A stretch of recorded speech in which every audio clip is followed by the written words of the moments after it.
2 temps ici en mode Dolfo l'explorateur. La dernière fois, je vous ai dit ça aujourd'hui. Je vous emmène encore dans une autre destination qui montre la beauté de la Côte d'Ivoire à l'intérieur. Là, comme ça, ici à Tchassalé, dès l'entrée de la ville, il se trouve un point âgé de plus de 90 ans. Moi, mais voit et puis je crois pas. Le web a été conçu en 1934, mais c'est toujours solide. Voilà mon papa aussi. Il dit, j'ai envie de partir marcher dessus pour voir ça de plus près.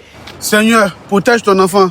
Vous voyez ça là, tous les jours les gens marchent dessus. Le jour où toi tu as décidé de marcher net, c'est là le problème va arriver. Il dit, il marche et puis mon cœur n'est pas témoin, Seigneur. En tout cas, on a fait ça, la nuit a commencé à tomber, donc voilà, nous encore en train de chercher un coin où on va dormir. Il dit, on a roulé quand finalement on a laissé la ville là-bas, on est arrivé dans un champ de bananiers. Il dit, il a commencé à avoir peur maintenant parce qu'on avait réservé nos chambres à la veille. Les gars nous ont envoyé la localisation, c'est ça qu'on suit, c'est en train de nous envoyer dans un coin non bitumé. On est arrivé dans le coin aussi, il y a un gars qui est venu à moto pour nous dire que non, l'hôtel se trouve derrière le champ de bananiers. Il dit, c'est quoi ça là? Faut pas m'aller couper ma tête là-bas. Il est monté dans ma voiture, on va partir. Il dit, non, descendez, vous allez désinfecter vos pieds et puis vous allez désinfecter les pneus de la voiture. Il n'a rien compris, mais et c'est dans ça, ils nous ont montré le chemin de l'auberge et on est arrivé. Voilà ma Blanche-Neige garée là-bas. C'est-à-dire, il la contemple et puis mon cœur me fait mien. Tellement qu'elle est belle, chérie, tu es jolie. Il dit, quand ici, il rentre dans ma chambre, ça dit de la chambre, tu vois les animaux directement, tu vois les herbes. Tu communiques avec la nature de là. La première chose à faire quand tu dois dormir dans un hôtel, c'est d'aller visiter les toilettes. Et puis c'est ce qu'il a fait. En tout cas, c'était tellement propre, c'était tellement joli à voir. Il avait envie de partir chier en même temps et c'est ce qu'il a fait. On était couché tranquillement. Ah ouais, son papa Toya là, il dit, on est qu'à partir voir ce qui est en bas là-bas dans la forêt. On est arrivé dans un premier coin, on dit, on est qu'à s'asseoir, que non, c'est pour les coupes. Il dit, ah, ceux-là. En tout cas, on a commencé à se balancer comme des enfants. Si seulement à Bluffo savait à quel point il avait envie de la jeter là-bas. Tout allait bien jusqu'à ce qu'on en arrive là. Seigneur Jésus.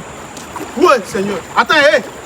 Attends. Il dit ça, à cet instant, il me demandait ce qu'il faisait là. Qui m'a envoyé? Il a commencé à demander pardon à Dieu pour tous mes péchés en même temps. Yeah. En tout cas, il ne sait pas comment il me s'est débrouillé, mais il a fini par traverser. Maintenant, l'autre en bas, c'est comment il allait me retourner là. C'est ça, il réfléchissait à ça depuis. Et après tout ça, là, vu qu'il a fini par abandonner. Il a dit où je suis là, il a dormi là. Parce qu'il ne peut pas traverser ça là encore. Va et dis à mes parents que je les aime.